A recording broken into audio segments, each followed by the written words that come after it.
Meron namang janitor ang arestado matapos pong pagnakawan ang pinapasukan niya na supermarket diyan sa Kawayan City, Isabela. Katropa natin sa balita, Rowena Munchang na XFM Santiago.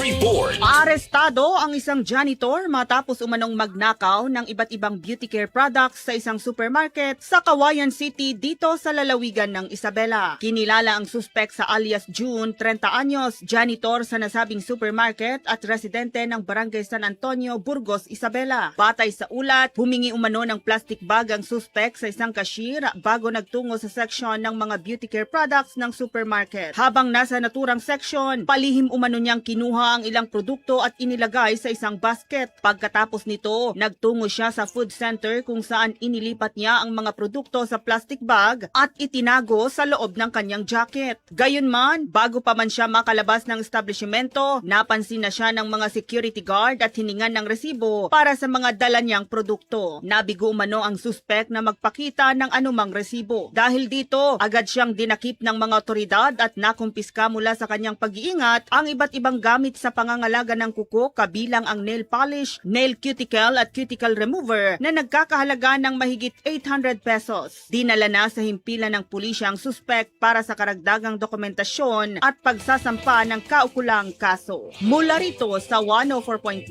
XFM Santiago para sa nagkakaisang Filipino para sa Pilipinas, ito si Katropang Rowena Munchang, XFM News. XFM News Nationwide.